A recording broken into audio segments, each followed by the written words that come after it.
Hey everybody, welcome to Fantastic Comics Presents.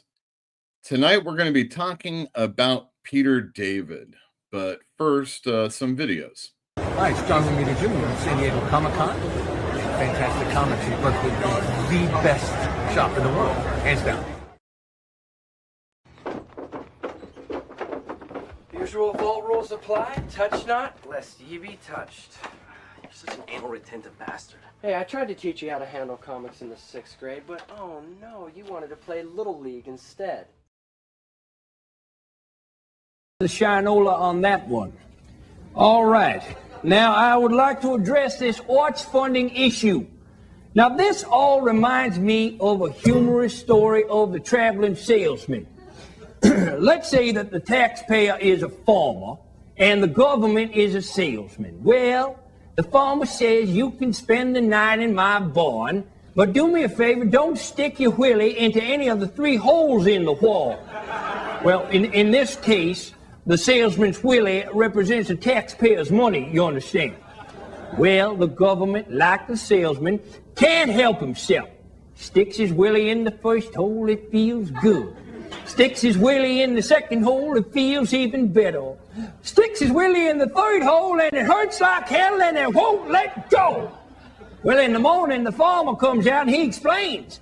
Behind the 1st hole was my wife. Behind the 2nd hole was my daughter.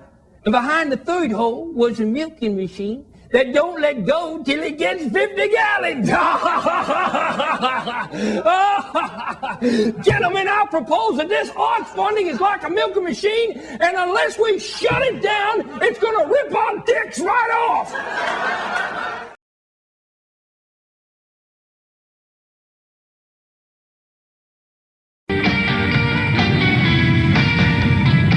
So tell me again about the 79 countries.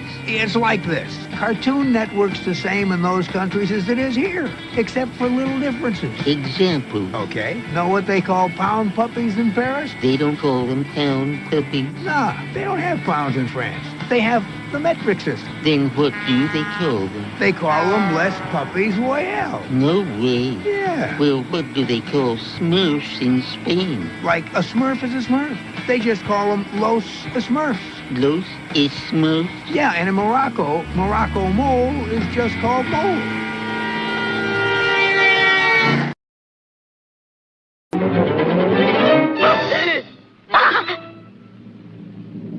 Snake eyes. Maybe I teeth. Oh, hammerhead. Oh no, pussycat puss. Batman.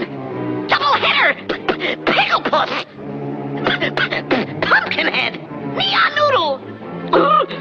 Jokebox jaw. Wolfman. Ruff. Ruff. You're all under arrest. They think I'm crazy, but I know better. It is not I who am crazy. It is I who am mad. Hey, Underpants, you mess with one boy adventurer, you mess with all of us. I think they were hoping you'd say that. Looks like you got a little, herpy on your lip there. You been kissing your wife's ass? After I put herpy in there?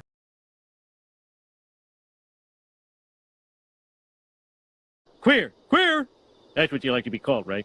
Well, that or John. This is about as tolerant as Dad gets, so you should be flattered. Great! Well, Homer, I won your respect, and all I had to do was save your life. Now, if every gay man could just do the same, you'd be set. Amen to that. Andy Warhol and John Waters, in conjunction with Saliva Productions, present Jim Barrie's beloved children's classic, Peter Pan. I think I see him. No, that's just a cloud. No, it's not. It's Peter.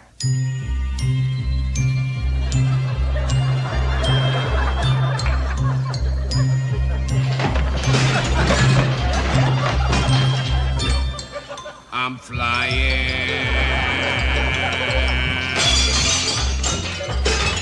Look at me way up high, suddenly here am I'm flying. Yes, it's divine, starring as the boy who wouldn't grow up. I won't grow up. I won't grow up. I don't want to wanna go to school. I wanna go to school. Just to learn to be a parrot. Just to learn to be a parrot. And recite a silly rule. And recite a silly rule.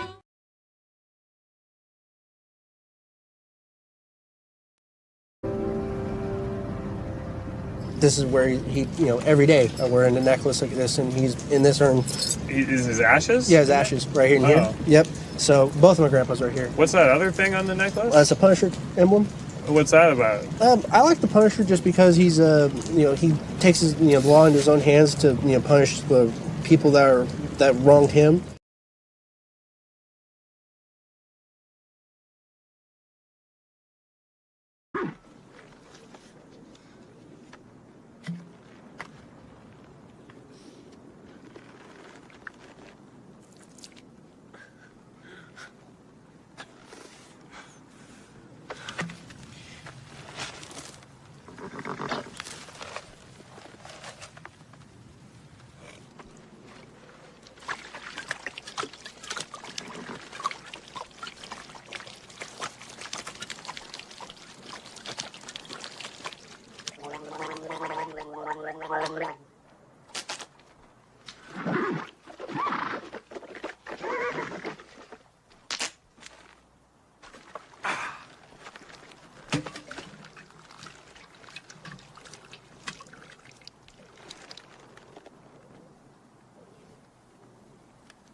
Lippa?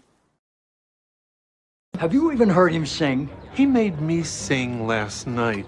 And if I were straight, I'd make you high-five me right now. You are letting your judgment be completely clouded by lust. Yes, thank you. See, Robert, Saul gets it. Look, this isn't about me anymore. That dunce cannot be Sky. Robert, I hear you, but I feel like you're not even considering Stevie's badonkadonk.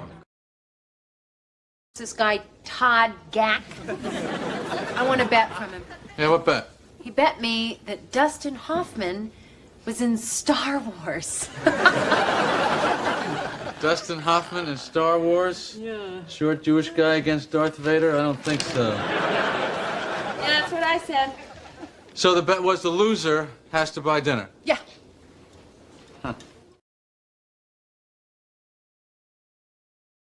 John, the kind of control you're attempting is, it's not possible. Listen, if there's one thing the history of evolution has taught us, it's that life will not be contained. Life breaks free, it expands to new territories, and it crashes through barriers painfully, maybe even dangerously, but, well, there it is.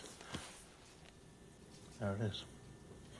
You're implying that a group composed entirely of female animals will breed? No, I'm simply saying that life, finds a way.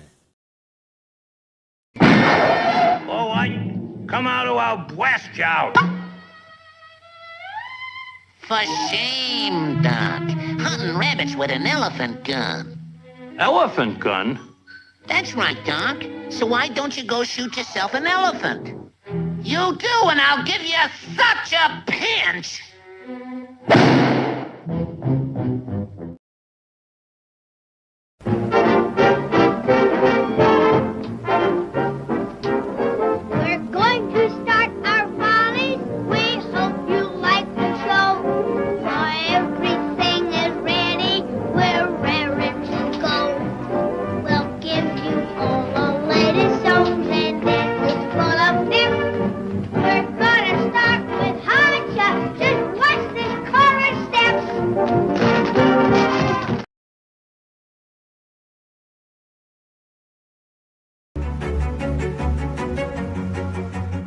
Originally settled as Ocean View during the 1850s, the city's population boomed with displaced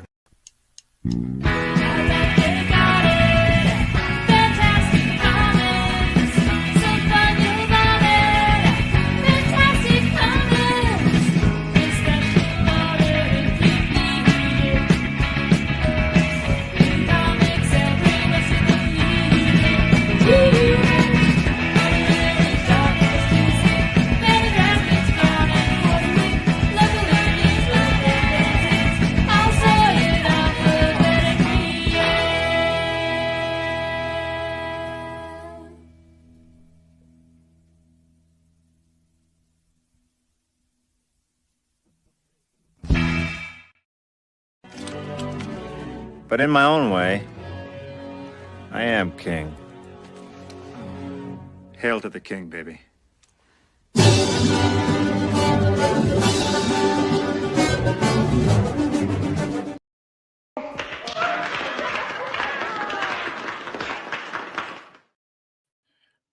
Thank you, everybody, for tuning into Fantastic Comics Presents. Well, if you're new here and you don't know who I am, My name is Yule Carter, comic book retailer in Berkeley, California. That's right. That's right. And that's how you spell my name. U-E-L. U-E-L. Welcome, everybody. Already poured one out for a real one. A true legend has passed in Peter David. And you know, a lot of people say legends. And maybe, I don't know, I love a list, you know, put people on the tiers. And within the 80s and 90s, there was no better superhero writer going than Peter David at the time. As far as I'm concerned, see how other people feel in the chat. And for the first time this year, we're going to be having a guest, potentially. We'll talk to them in just a few moments. But first, the return of the first segment of the night in a few weeks.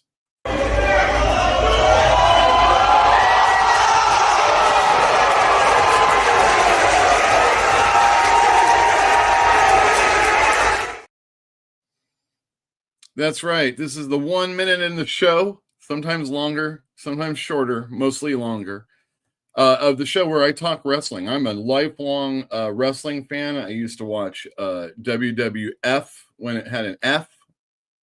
Watched, Sting get help from a caged up RoboCop. Is that what it was? No, he came out and he broke him. Whatever. It was stupid. All the way back then. And maybe even earlier, because like when I would be at my grandparents' house, I remember Kerry Von Erich or some other hillbilly bleeding on my set. So what was that? Some Texas thing going on or something? I've been watching wrestling a long time. Plus, I've got Japanese tapes. I love it. I love a good Kaientai, Takemun Shinoku #1, and that kind of stuff. So recently, I haven't been watching wrestling. We've got rid of Netflix. We're going to get rid of Peacock, and I don't give a shit about AEW, even though we have HBO.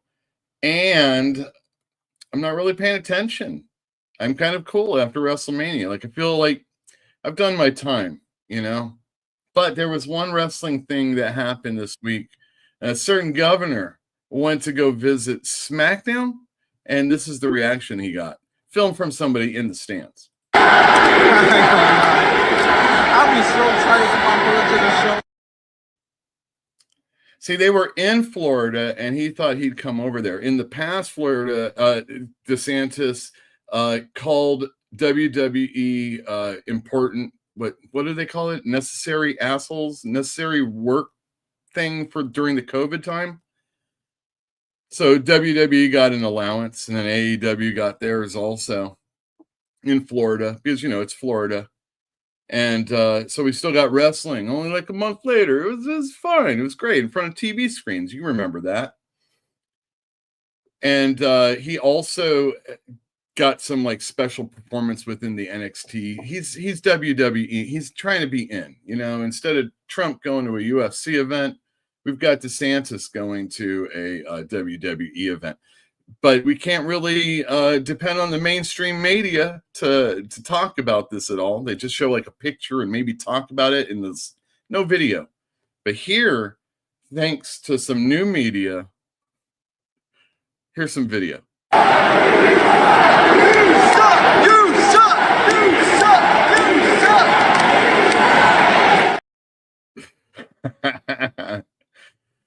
Fuck DeSantis, and that's your wrestling minute.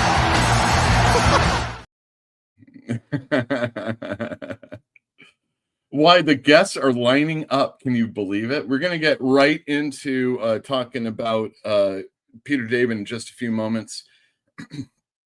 I wanted to tell you about a story that happened this last Sunday. My buddy Dane was over there, and we were having a little whiskey in the afternoon, kind of sitting back. And this woman comes up, and she has this lighter in her hand, and she has this bag over her shoulder, and she's kind of like shaking. And she's all, I need you to call 911. I was actually inside helping somebody, and Dane was like trying to help her, and Dane's not equipped for that kind of thing. So I said, Dane, have her sit down. I'll come out and talk to her. Can't bring the phone with me because, anyway, I have my cell phone. Go out and I talk to this woman. Her name's Amanda. She says she's withdrawing from Fen. Can I just say Fen and not get a strike? This is my first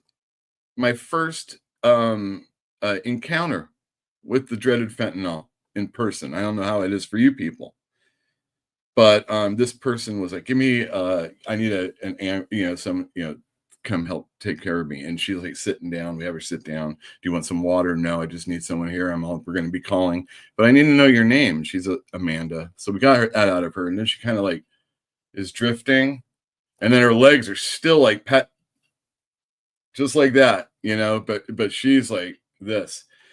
And then I say, well, you got to tell me exactly what happened. And she's all, I'm withdrawing. And I'm like, okay, from what? And she says, Fen. I'm like, okay, Fen, like I know, but, and she said something like, oh, I don't want to, something like, oh, can we just, oh no, I said, how old are you? That's what it was. I said, how old are you?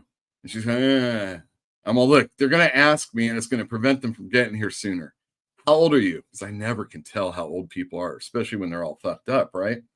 And she said she was like 37. I'm like, okay. So I get on the horn. I'm talking to this person. I tell him everything. And then fire engines are coming. And I'm like, all right, well, this is pretty quick. We get off, I get off the phone and then fire engines come. I get a call back from 911. They're like, hey, we got cut off. And I'm like, oh, well, you've already sent somebody. And then she's just asking me all these questions while the firemen are coming and trying to ask me questions. And I'm like, look, can you talk to this lady? Because she just won't get off the phone with me. That was crazy. So I'm kind of like inside and checking it out. And this woman, this looky-loo comes around. And she has to come up towards, right in where the fireman is. This lady sitting down. She's telling them everything that I told them, or that she told me. Her name's Amanda. She's 37 and she's withdrawing from fentanyl. They're asking her how much. She says she got this much. And then they're like, well, how much did you use? She used all of it. You might want to save that stuff. That's what I'm saying. There's always a tomorrow. This lady comes up and she says, oh, I'm so sorry I yelled at you, but you really scared me. I'm like, she's kind of has her phone, and I'm like, hey, what's the deal? Can you go away? And then she kind of steps back, and then she says, oh, I'm just filming these people to make sure they take care of. And then I was like, hey, look, you're the one who shooed her away. What do you care now? Get that phone and get out of here. And she's like, just kind of like, but. And then eventually, like, a couple times, I'm like, I finally say, piss off. And she looks at me stunned. I'm like, piss off. And then she's like, but I got something else I want to say. I'm like, fuck off. Get the fuck out of here, I said. Maybe not as comically as I did just now. And then finally she like scooted. And I went inside. That wasn't filmed because she did turn off that thing. I went back inside and almost immediately one of the fire dudes came in and said, oh, thanks a lot. So I felt pretty justified, but it's like, don't film stuff. Man, these are the people that are here to help. We didn't call cops.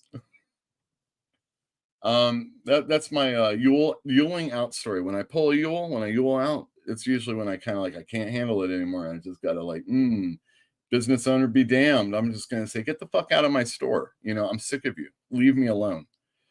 I feel like I have the right. Somewhere I think I've written it down that I have the right.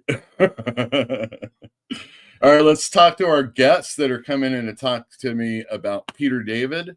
And then we'll get to the viewers that are here also. But first. Hey, let's do that 2,000-pound man thing. I'll be that Carl Reiner guy, and you be what's-his-face. Ladies and gentlemen, this gentleman here is one of the phenomena of the world. He looks no older than Mr. Sean, and yet he is 2,000 years old. That true, sir? Yes, you want to see my driver's license? No, we have it authenticated. The Mayo Clinic has checked you out and said that you are 2,000. Eric Breen, welcome to the show. How you doing? I'm alive. That's something. I am not going to be talking about new comic books coming out today or the best of last week. In fact, I've already shot a video that's going to come out at 6:30 tomorrow morning. So all of this is just going to be talking about you, our other guest, and Peter David. But before we do that, anything new in Greenland? How are your baseball teams doing? Oh, the Reds are back to 500, which is about where they kind of get to, then fall a few games back, get back. But my Red Sox, I think you can officially put a fork in them. Already? Well, they have no relief pitching. Bregman's out for 2 months. Mm-hmm. Trevor Story hasn't gotten a hit in 2 months. And yeah, it's ugly. You got Walker Buehler though. Yeah, they score for him. Did you see it? You know, when he's not getting kicked out for arguing balls and strikes. It was right down the middle. Oh, it's a shit call, but yeah, they've won all 7 or 8 of his starts, but they're 3 games under 500, so it's really not pretty everywhere else. I see. Anything new in Greenland? Do you still do that Graphic Man show? Is that going on right now? No, that ended several months ago. Uh-huh. We occasionally will do, you know, a Wednesday night here and there, but yeah, weekly's been done for probably about 7 or 8 months now. Mm-hmm. Which is okay, because eventually you run out of things to show. But, sure. Yeah. But you're still doing I Love Comics, right, with England team? Well, we do cover rankings 4 nights a week, and they're doing one right now. Those are fun. We'll take like 12 covers of anything from an old EC comic. Like tonight, we're doing Dave Cockerman, John Byrne X-Men covers, and it's fun. You get to see a lot of things you wouldn't ordinarily see. And we rank them from 1 to 10, and then do aggregate scores, and then whatever wins goes on to the next round. After we do 16 shows, we run it like a Sweet 16, and eliminate them down to number 1. I love a tournament. Yeah, it's fun. Awesome. Anything else going on? Nah. So you reading any comic books recently? You like anything? Yeah, absolutely. Big fan of Ultimate Spider-Man. The way I look at it, they've done every version of Spider-Man you can do. So I don't need wall-to-wall action. I mean, I have some issues don't sit well with some people because they seem to be too slowly paced. I don't mind at all because it's a different version of Jameson, Uncle Ben instead of Aunt Mabe and blah, blah, blah. But yeah, indie books are the best they've been in years. I think Space Ghost, Dick Tracy, Flash Gordon are all, must reads. I noticed I have 12 books on my pull list for tomorrow. So about once a month when when it's front loaded with DCs, I get over in double digits, and I hadn't done that for probably since 2010 or 11. So yeah. Awesome. Well, about indie comics, our next guest is an indie comic creator, and you have that look about you. One that says I need a drink. One that says you need a positive review. We're fellow travelers, warriors of words, soldiers of syntax, pugilists of prose. Writers.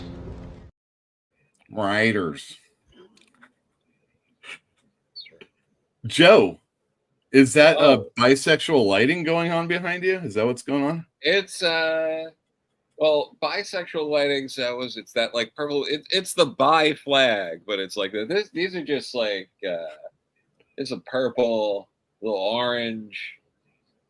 It's like a Kenny Rogers open across the street or something. Yeah, well, I should be so lucky, right? We should all be so lucky. Yeah. How's it going? It's going okay. What was it? Just had I was at the Second City location in New York and Brooklyn. I went to see some comedy over there. Had what was it?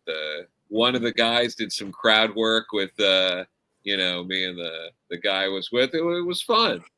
I got to talk about how as a comic writer to people who couldn't care less. So it was really just like any other day. Crowd work. What do you think about crowd work in comedy? It's all right. I mean, it really depends, right? It's all like there are so many moving parts, and they all have to be moving really well, or it doesn't work. Right. Like the comedian, the person, the crowd itself, all have to be on the same page, or it's just painful. So. Right. It can be. It always feels like, did this person actually come with any material? Yeah, right. Well, when that's the clip, you know what I mean? Yeah. If they can, yeah. When they work it well, it can. Yeah. It can, well, the big thing you've noticed, with comedy lately, is you have these comedians that like to do the crowd work as their like Instagram and like reels and their TikToks. So they're not burning through the material they write, but they're creating something to make people want to go see the show. So like that's like that has been a trend lately, and sometimes it helps, sometimes it cultivates a crowd you probably don't want because they all are pick-me's, and it doesn't work if everyone wants crowd work being done with them. I mean, crowd work usually works best when the person's not quite expecting it, so they're like a little nervous, they're oversharing, they don't know what to like. That creates a good environment for that. But like, yeah, I don't know. Comedy is in a weird spot right now. Comics, you name it, really. So I gotta go to Brain just for a second now. My favorite crowd worker is Don Rickles. Oh, sure, yeah. No, I like Don Rickles. My brother James got our parents tickets for Don Rickles and Regis when they did that tour some years ago before they had both passed. So they got to see them live. But I mean, I love old clips of Don Rickles and things like that. Some of the not newer in relation to his career, but you go back to some of the stuff. I think he was on like Letterman, and it was he was on with why am I blanking on it? But he was on with Denzel Washington a long time ago, and it was an insane riff that was going on. If you type in like Don Rickles, Denzel Washington, and like YouTube, it'll come up, and that's crazy. But I mean, he's even great in Casino, like and some of those other roles he got in. I think what was it? One of my favorite Don Rickles bits is he had this whole riff about he's in Vegas. He's what was it? He goes, Frank Sinatra saved my life. I was in Vegas. These guys, they dragged me to the alley. They were roughing me up real good. And then Sinatra came out there and he said, guys, that's enough. It's just such a great joke. Like, okay. So, Joe, yeah, you write comics also. Apparently, that's what of comics. What's the deal? I was noticing that in one of the Mad Cave comics, they have all these graphic novels that they are trying to let people know that are out there through their company. but I didn't see any of yours on there. Well, you know, I mean, I am going to be at ALA, so we're going to be pushing it there. The next volume of King Arthur and the Knights of Justice, which it's great timing because it comes out June 17th, and ALA is like 2 weeks after that. So that'll be fun. I never get to spend time. It's in Philadelphia this year. I never get to spend time in Philly because it's close enough to New York that anytime I'm doing something in Philly, it's like, oh, I'll just go there for the day to do the thing I want to do in Philly. I never spend time there. So I'm looking forward to like actually like checking out a couple of restaurants, going to like a museum or two, something like that. I think that'll be nice. All right. So your book's coming out, you said July what? June 17th. June 17th. Is volume 2 of King Arthur and the Knights of Justice. Picks off where the last one ended, which is a great place to start, really. And I got to do more with Arthurian myth in this one. I got to kind of like delve into some other things that were fun, like different artifacts, different characters I got to play with. So that was really a lot of fun for this volume. So I'm excited for people to check it out. Yeah, I really liked putting this one together. The first volume was really a reboot of the series that kind of gave it a beginning, middle, and end. This one, they were kind of like, well, what would you do? What kind of story would you do? And I got to have a lot more freedom with it. So I was happy that it worked out that way. You're pulling a Bill Mantlo is what you're doing. You're putting a little extra. I hope so. I hope so. You know. But no, I was talking to someone recently, you know, because obviously the Hulk for many reasons has been brought up lately, and I like to remind people that Bill Mantlo had a damn good run on the Hulk that was eclipsed because of what came after. But I mean, oh man, Bill Mantlo really knew how to write that character for sure. I'd agree. Breen, you like Bill Mantlo at all? Yeah, but I was just gonna say, I keep a Mad Cave graphic novel handy at all times. Nice. Oh, really? Actually, I thought Steven Desberg was going to be on tonight. My bad. Yes, I agree with Joe. I loved the Mantlo run because when I started, it was still back in the Hulk will smash days. Yeah, and I always thought I'd really like to see what he'd be like with Bruce Banner's intelligence. Now they did it once when he got shot in the head, like in mid change, and the bullet, the way it was lodged in his head. But if he turned back into Bruce, he was going to die. But this was the first time anybody did a protracted run of him having Bruce Banner's intellect, and the way it just slowly slipped away from him, I thought was some of the best writing Bill Mantlo ever did. And I know Mantlo is one of the most overlooked writers, but everything he did was anywhere from good to great. Yeah, and the Hulk run was definitely closer to great in my opinion. Yeah, but we're not here to talk about Mantlo yet. Right. But first, let's say hi to the chant that's out there. I've got the non-demonetization video going here. Hello. Hello. Hello. Hello. Hello. Hello. Hello. Hello. Oh. Go. Look out. Hello. Hello. I don't know how you guys are situated, but I got a beer right here. And I'm going to just pour it right now. How's that? Cheers. Pour fine beer, Yul. All right. So there was a video that I saw. I actually went to Reddit. I don't usually do that. To find out what people were saying about Peter David. So, just to kind of wet my whistle just a little bit for the episode. And I hadn't even talked to you guys about doing it. And this is what I saw.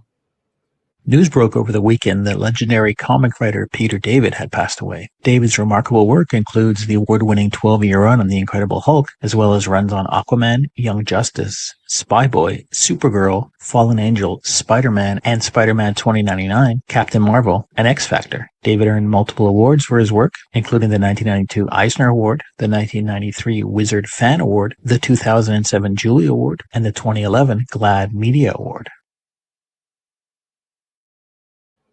And if you want to look at that guy's channel, I put it down in the link comments down below, the description down below. First up we had today, so we're going to be talking about Peter David. Jagron says this is going to be a sad stream. No, it's going to only be happy. Peter David was an awesome comic creator, and even towards the end of his life with the Symbiote Spidey trilogy and Maestro trilogy, put out some killer books. What do you guys think about that? Left out Joe Fixit. The Fix-It was really good. Yeah. I really liked the Joe Fix-It one. Yeah, I agree. The Symbiote was fine, but I didn't really read it that much. The Maestro was cool. I have them over here, but I haven't read it all. I also have a list here of books that are in print that you can get through my store, so we'll talk about those in a little bit too.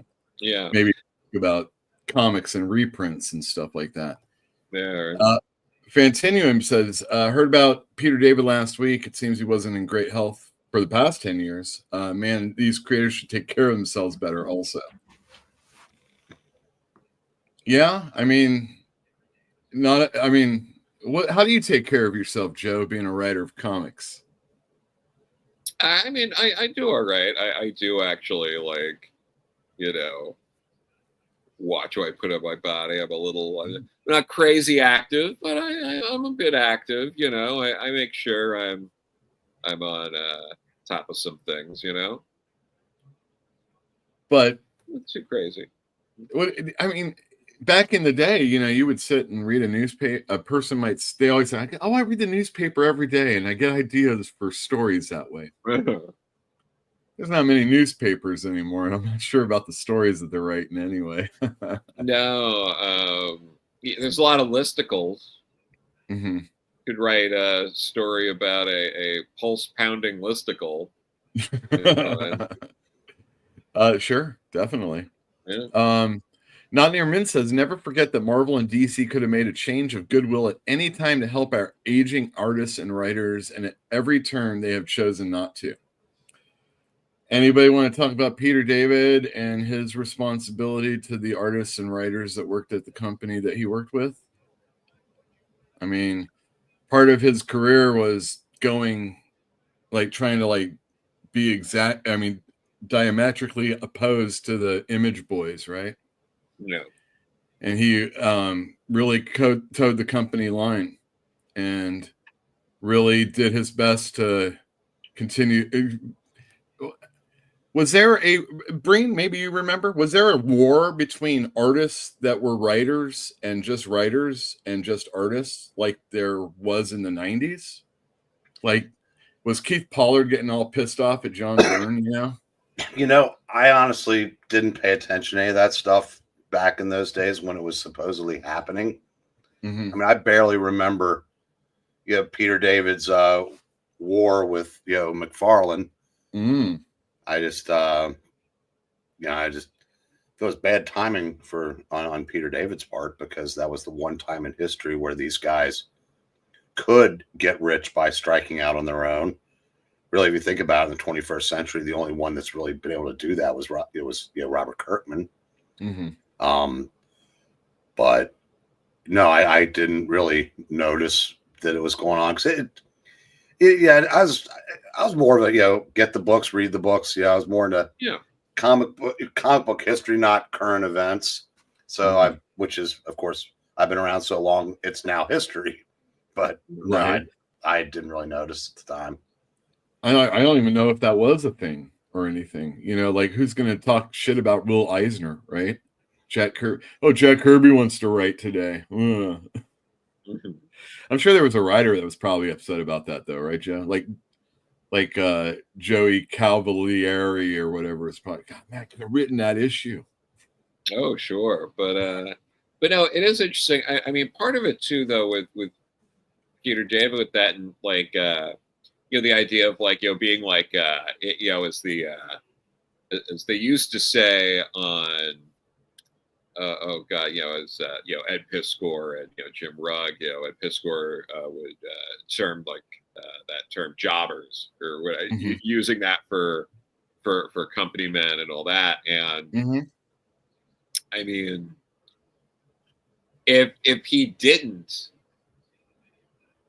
toe that line, I mean, first off, he did come up through working sales at Marvel, so he has a different perspective than someone who was like an artist who got in as an artist. Right. So you have that. Then you have, if he didn't take that position, would he have been on the Hulk for 12 years? Would he have gotten to do all of these other things that people love? Maybe not. Probably not. Sure. I think Peter David he was a victim of his own success insofar as I think some of the stuff he wrote later maybe didn't hit quite as hard because everyone had copied his style by then. What started off as something fresh became the standard. He sort of created a lot of that fun, quippy kind of dialogue that, like, he was Whedon-esque before Joss Whedon was writing anything, Sure. in that sort of way.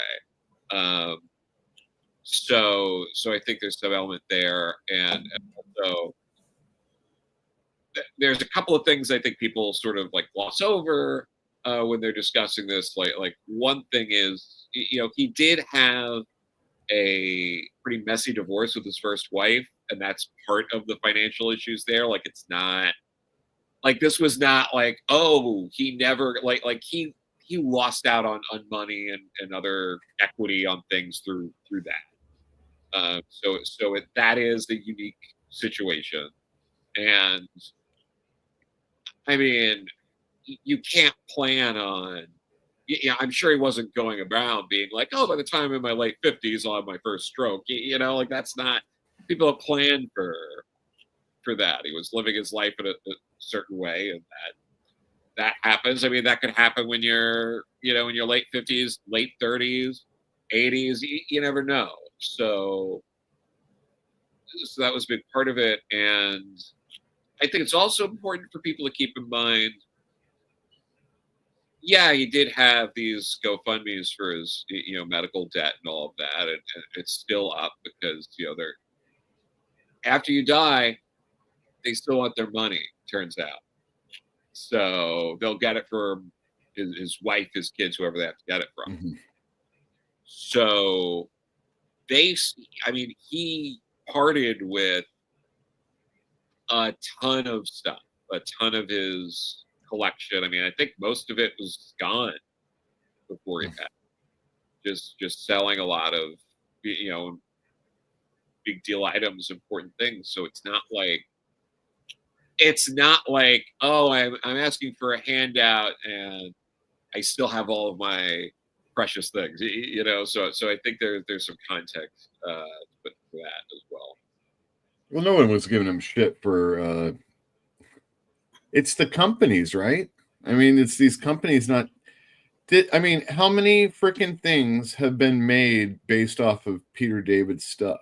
Oh yeah. I mean, in movies. I mean, the things that make a lot of money, and they don't even freaking give him credit half the time. Give any of these people really credit. I mean, sometimes that's all they really even want. Oh yeah.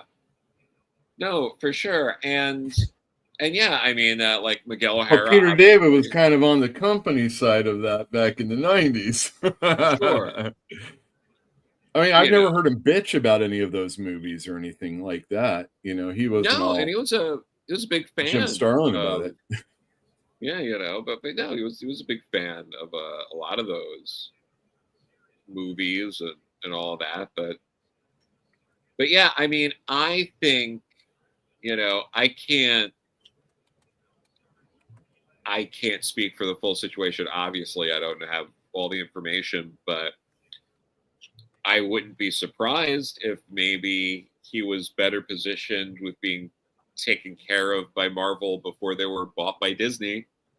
Mm-hmm. He has a long enough career with them that, like, maybe things change. Like maybe it was a better position before then, and as it got more corporate, it became less friendly. Right. That's a very real possibility. Like maybe there were handshake deals. Maybe there were certain things that it was like, oh, you're going to be taken care of, that couldn't be enforced anymore after certain events or certain people left. Like, who knows? But I'd be shocked if that wasn't at least part of it. And Breen, you remember like in the 80s when there was that, like Frank Miller and some of the other creators were like, hey, give Jack Kirby his artwork back. Remember all that? Yeah. I mean, that plays into a lot of this also. I mean, it's been going on for a while is what I'm saying. Oh yeah. The big two have always been, let's just say somewhat less than forthcoming with taking care of the people that got them where they are. I mean, look at what had to happen for Siegel and Schuster to get anything other than the $130 they got for selling the rights to Superman. I mean, it's it was good money that day. I mean, the hard line is no, technically they don't owe you anything if you work for hire, but it's there's something called goodwill, good PR. It doesn't matter what you, and if somebody that like a Peter David hasn't earned any with, and pick either company. I mean, that's the thing. We haven't even talked about really any of its books yet, but I said it's not like DC, did anything to help him either. So it's like it's unfortunate, but unfortunately, Peter David is not unique. I mean, hell, there's a lot of people that are a lot of great creators. If they can do it to Jack Kirby, who cares about Peter David, right? I mean, the guy created your entire business. Yeah. Anyway, let's go back to comment for a second. Eric O'Sullivan says, going to Dallas Fan Expo this weekend, meeting up with Wes and the comics aficionados. Yule, can you swing it to come? No, I cannot. Joe, are you going to be going to that thing? Eric, you're going to be going to that thing? No. I wish I could. There's some personal stuff that's come up recently that makes it so I can't go. Bad, good. Just it is what it is. Yeah, I'd like to, because it's not even just Wes. It'd be nice to hang out with Perch. It'd be nice to see Aaron, and nice to see Drew. Like nice to see Josh, Max. There's a lot of people there, but that I would like to see. But right, it's I do wish I could be there. It's just not feasible for a few reasons. Cool. I hope everything's okay. Oh, thank you. Is everything okay? Yeah, no, it's I'm sorry, this is business on the show right now, but no, it's family stuff. I can't really get into it. All right, man. I mean, I'm there with you. I understand. Yeah. I've had family stuff before. In the other end, Jill B. Pill says hello. Elitha Laura says hey all.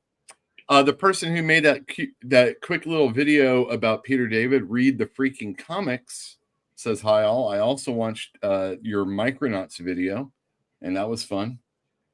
Dwayne Muth says good evening, Yule, and everyone in the chat, and my guests, of course. Jagron also says I actually beat Sully. Okay, they're very good. Did I read any of the Maestro trilogy? I have, and it was good. I have them all over here in a box, and I didn't know I was going to be reading them after post Peter David. Not Near Mint says I was talking with someone in high school in the 90s who knew David from his Star Trek books. Be talking about that in a few moments. Yep. Dwayne Muth, Peter David, R.I.P. Totally. It was it happened right after the aficionados, if I'm not mistaken. Brain, you were on this Saturday, and you guys didn't talk about it because I don't think it had happened yet. Yeah, we or at least know known.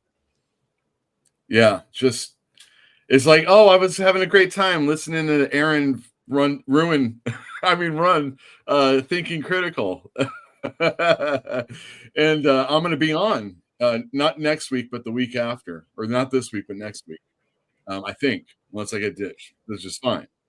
But yeah, so I saw you guys, and then my former employee, still a very good friend, Mikey, he texted me and let me know that Peter David died, and I was like, fuck. And I'm like sitting there with customers, probably having a beer or something. I can't remember.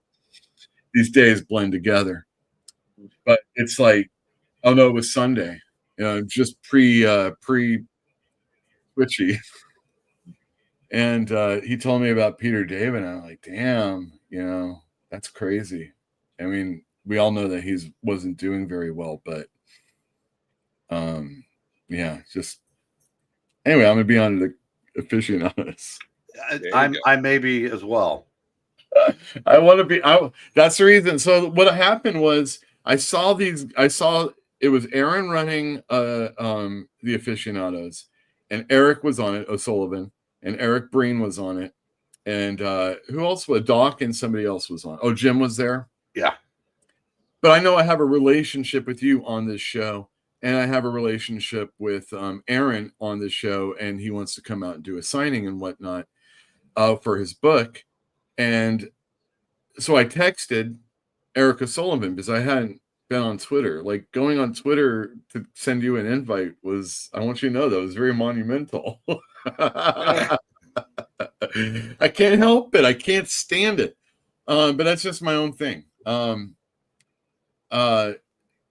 Anyway, anybody see the Batman Deadpool crossover coming in September? Why, I know, going on Twitter X just for a moment, I actually saw Joe's post in the group. And what did you say about it?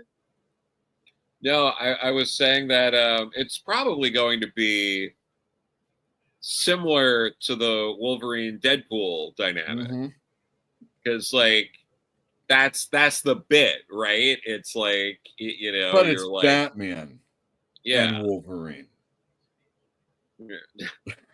Well, but it's the gruff loner and the boisterous, silly sort of character. It's a very common trope.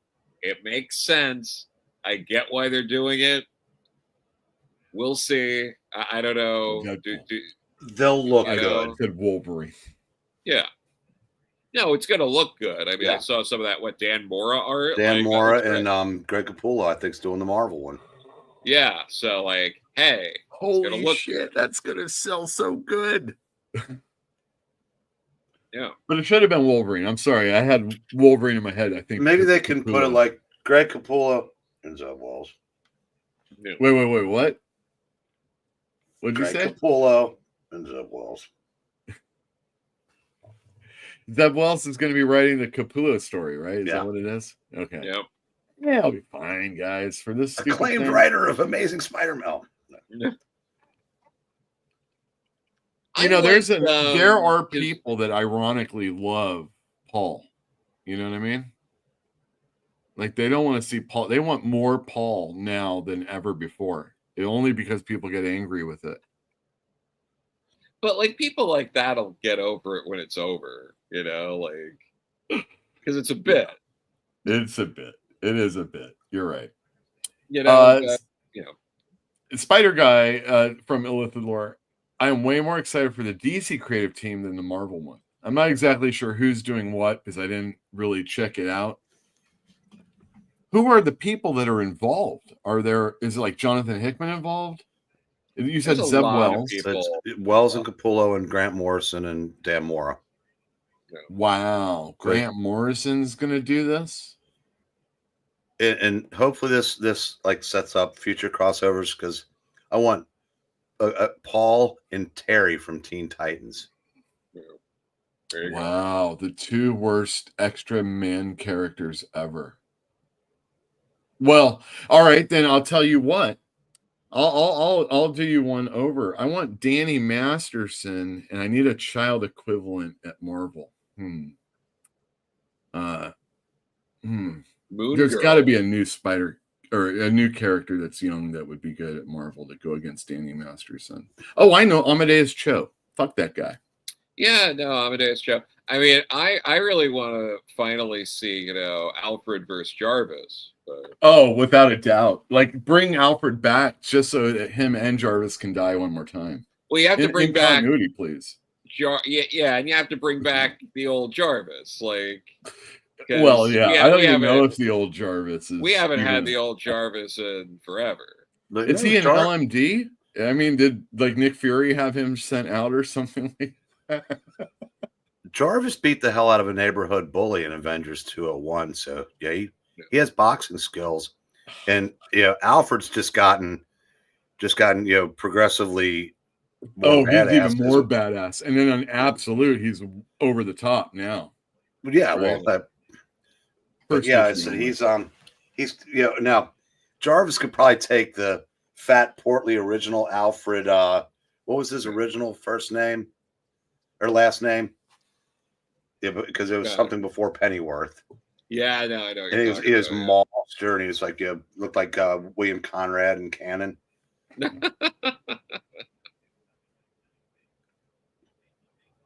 Amazing. I can't wait for these. They're going to be great. I mean, just give me some more Grant Morrison. I'm just so happy that one of my favorite writers is coming back. Some of my favorite writers are actually working in the industry right now. It's a good time to be reading comics, depending on what you read. Yeah. Hey, it's Mr. Breen and Joe. Excellent. Let's hear some awesome memories about an amazing creator. You know what? You're right. Let me go down here.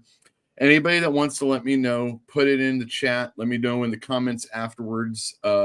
Just let me know what your Peter David book was, because he worked for so long. He's done a million things. Dwayne Moose says Micronauts and ROM. We're talking about Bill Mantlo when we say that. Dorks. Yeah, well, Reddit is amazing. It's incredibly how many people try to talk from a point of expertise who clearly only started reading comics within the last 5 years. You guys think about that sometimes? Like, I know that sometimes when we're on these programs, someone might have just been a comic fan. Geez, to us, I mean, to Joe, it's a little bit different, but he's so educated in the business, even more than we are. You have a little extra experience than we do, but when we see somebody that only has been around for like 20 years, that's like a child to us, right? I mean, oh, how cute. You were there when Spawn turned 100 or something like that, whatever it was. I don't know. How do you guys feel about that sometimes? Sometimes I'm talking to this person who doesn't know dick. I've lost from my memory more things about comics than this person even knows right now. Sure. I can accurately say that. Yeah, no, I mean, for me at least, and I feel like this is probably the consensus overall is like, if you've only been reading for 5 years or less or whatever, that's great. Just don't talk to me or other people like you're an expert. You know what I mean? It's like, just enjoy what you enjoy. Mm-hmm. Ask like, oh, I really like this. What's another thing I could check out? Or like, I've been reading comics for a few years, and I love the X-Men. I really like team books. Like, I've thought about Titans. Like, where do I start with that? Like, those kind of things, great, fine. If you've only been reading for 5 years, but like you dove into one of Peter David's runs, and you're really broken up about the fact that he passed because he was one of your favorite writers, that's valid. Just don't make it like how you're feeling is more important than how everyone else is feeling. It's all about just sort of like reading the room and sort of, just being mindful and aware of things. I think, for me at least. Right. Once again, read the freaking comics. Says thanks for the share. Love me some comics history. Me too, man. I love. I don't need the whole story told like a comics experience type thing, but I respect the fact that people watch it and then actually do come and read the comic books. Yeah. It does definitely drives people. Anybody that's talking about the history, you talked about Ed Piskor, Joe, lost a really good channel that brought a lot of people to the table. I mean, he probably did a whole lot more than I did, but he didn't necessarily. I mean, there's nothing that like a guy like you, a guy like me, a guy like Breen could bring to the table doing the same type of stuff. But probably can't draw quite the audience that those guys did, and they did a really good job. Dwayne Moose says Future Imperfect and What Savage Beast novel, both with George Perez, R.I.P. Both of them. I have never read What Savage Beast, but I have it in my room. And of course, I've read Future Imperfect and have scoured over that 2-page spread by George Perez that was just fantastic. I am not going to be showing any artwork. He's a writer, and I just don't want to influence our conversation based on who drew something. One of the most iconic covers in the Bronze Age to today, I don't know if we have to even say the Bronze Age, is that Wolverine or that Hulk 341 with Wolverine, Todd McFarlane drawing it like that. 240. Thank you.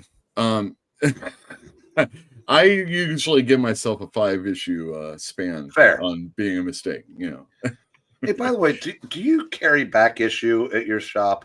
I always do. Okay. Do you read it?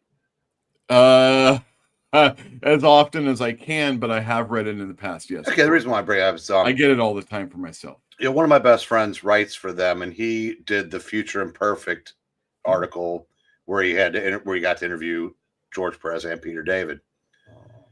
And I asked him after Perez or after Peter passed, because one of the two that he interviewed, he forgot to turn on the tape recorder. And can you imagine being like some putz and having to call back? It turned out to be George Perez. Mr. Perez, I forgot to turn the microphone or the recorder on. Can we do this again? Which he did graciously, but so he actually got to interview both of them for that article, and he said it said Peter David was a very, very nice guy. Awesome. Nice. People also don't forget Saxon Violins that Peter David and George Perez also did together.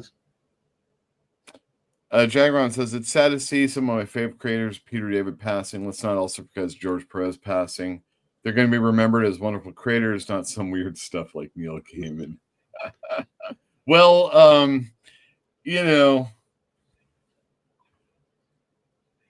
Peter David didn't have the Riz, right?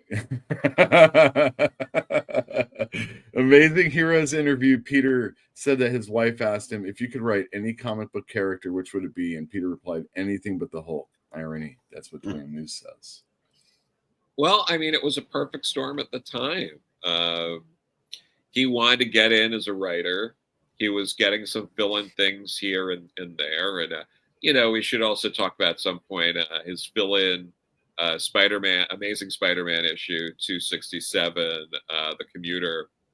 That's such a fun story, I think. But it was Bob McLeod, I want to say, is the artist on that one. But him taking the Hulk, he did at a time when no one wanted to write the Hulk. And he got paired with Todd McFarlane early on, and he didn't like Todd's art.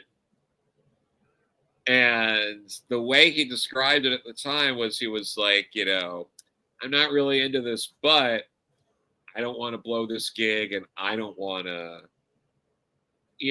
I'm trying to come up. I don't want to be an obstacle and someone else trying to come up, with me. So he just went with it. And it turned out pretty good for both of them. So yeah, they did okay. Yeah.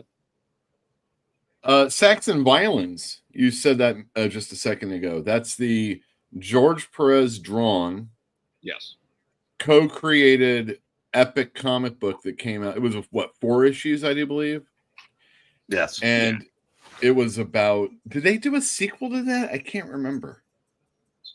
They show up, those characters in That's Fallen what it is. Angels. Yeah, That's what it is. Okay, so it's like she's like kind of like a prosty kind of character. She does like risque modeling or I'll be something, right back. and he's no problem. And he's the Vietnam photographer, the ex-Vietnam soldier turned photographer, and they're like a team.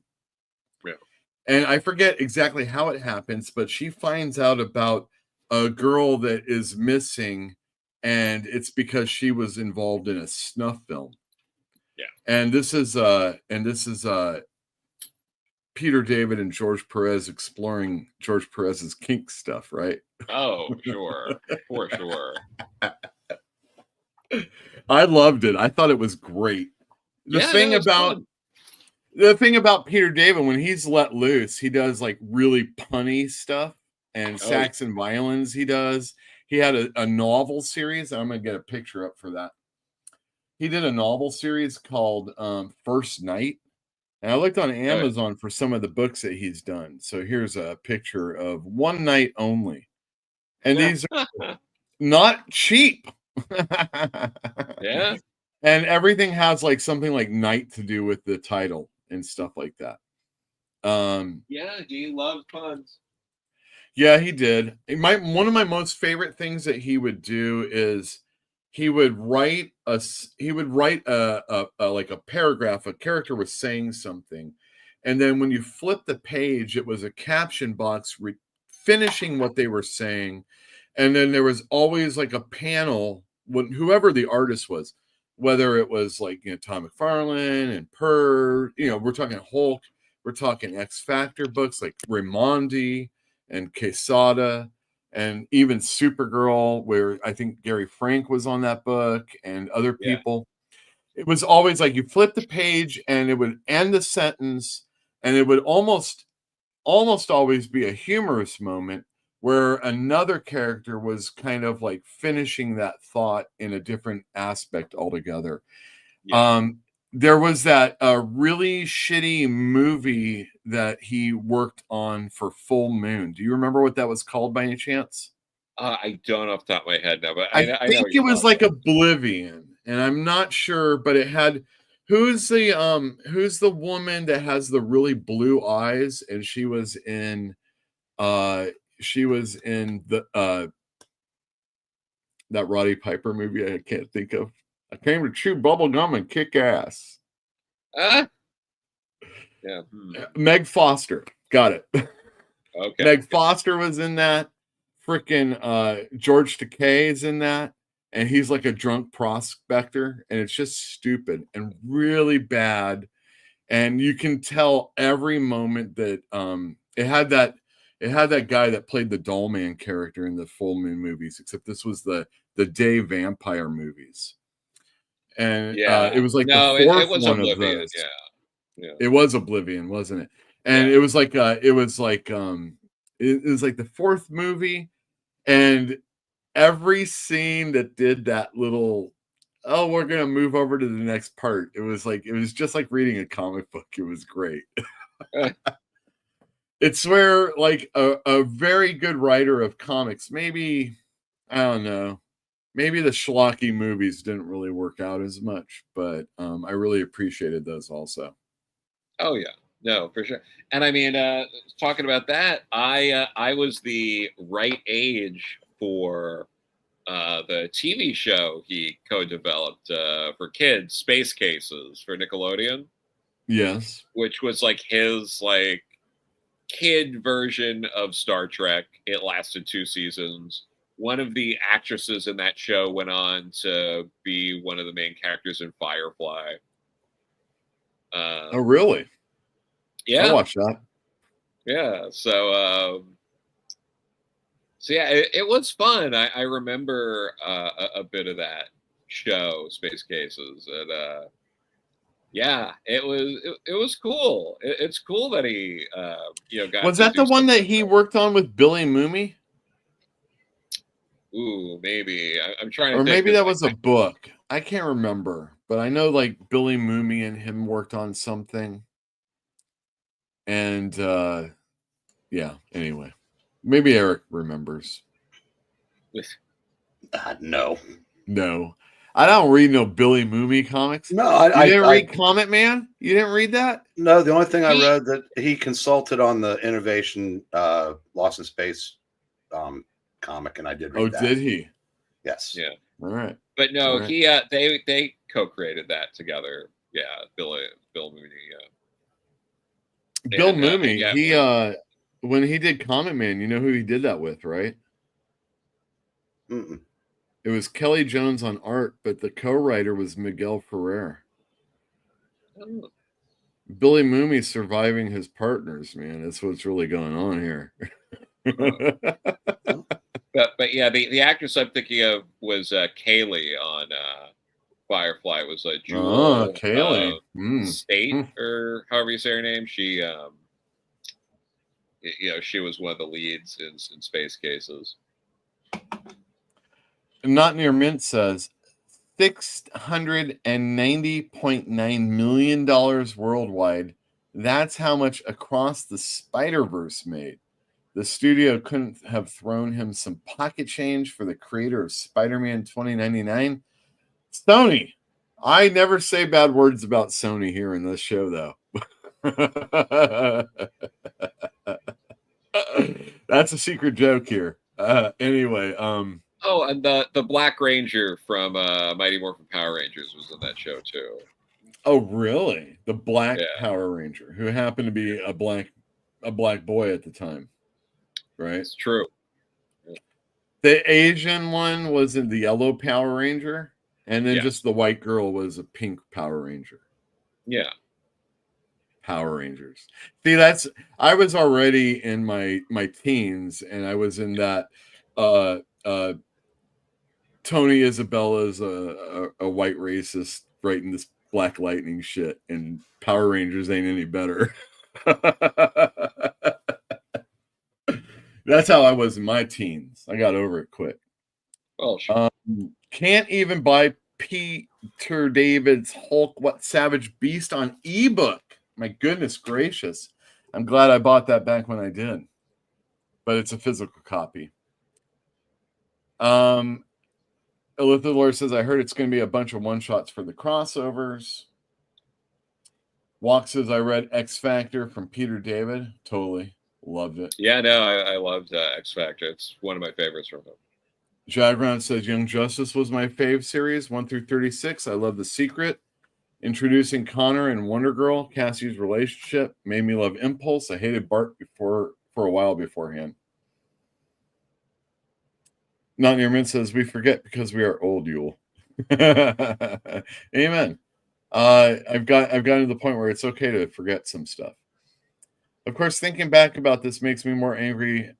Oh, Megan Fitzmartin and her Discman. I didn't read that. Was 90s Young Justice problematic? I mean, it was late 90s. Well, everything was according to her. Okay, well, that's fine. Well, see, that's the thing when you like bleed everything together. And the thing is like Peter David was writing in the 90s when there were Image comic books. When there was the shrieking going on and Mark Bagley was drawing Spider-Man, you know what I mean? There was like DeMatteis was paid by the word, and you knew it by every freaking comic book he wrote.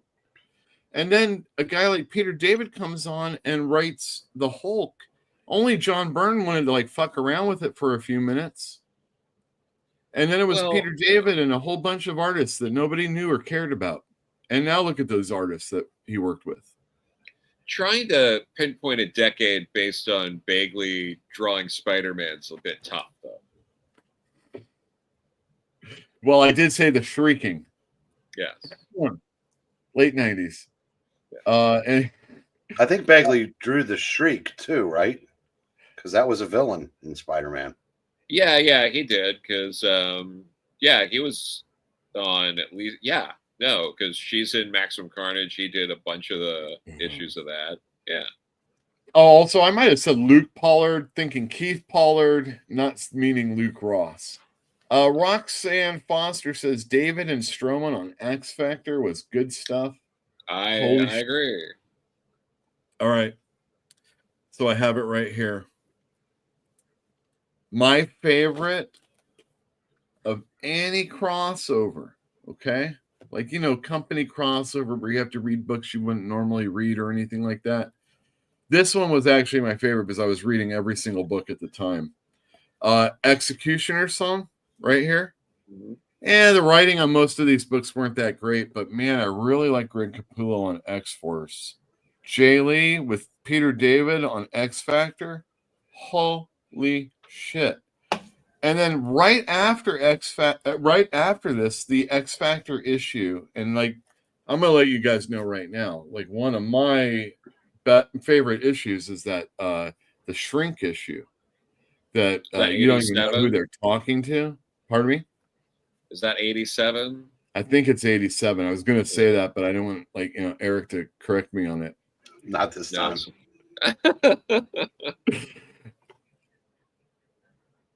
It was like Heroes in Crisis, but in only one issue. I mean, when Quicksilver, like all of us in high school, right? I mean, was I in high school at the time? I can't fucking remember. But all of us like got together and we're like, holy shit, Quicksilver just can't handle humanity because we move too slow. It's like, whoa, this is like some crazy stuff. And the artwork was beautiful. And he always seemed to like somehow work with somebody that wasn't necessarily big at the time, but eventually we're going to be like really big deals, or maybe never bigger than when they worked with him also.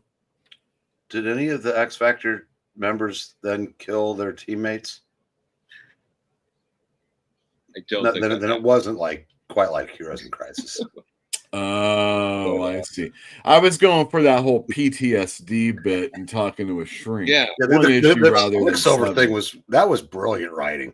Oh yeah, it was amazing. Like it just gave a complexity to this stupid character that I've never really cared about ever. And like this, yeah, go ahead. No, I was going to say, I think this brings up a really interesting point, and I'd love to hear what you and Breen think of this. But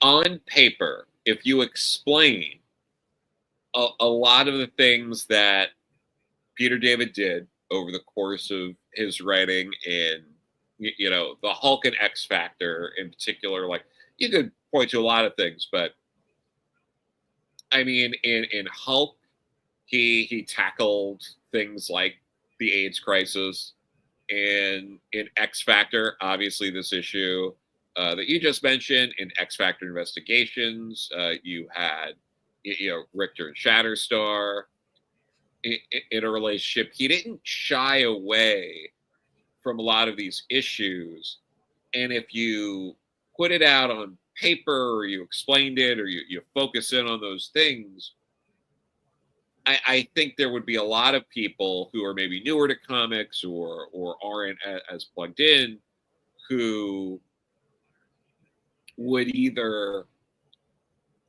be mad about that or think that, comics aren't really supposed to be dealing with these things, or would think that there would be a different response to it. So like, why do you guys think the way Peter David handled those issues work in a way that it doesn't with so many other writers?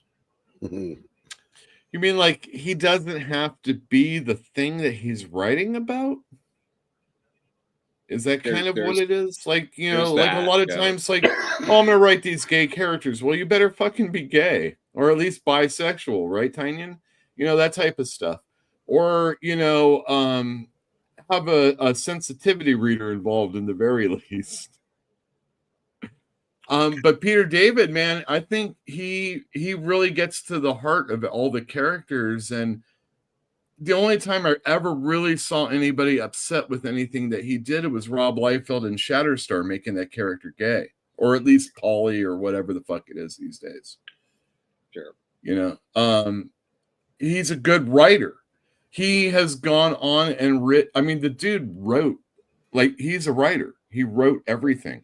He is I don't even know if there's a better company writer than Peter David.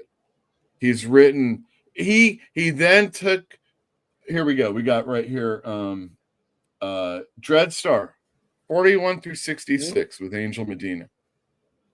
Fun comics.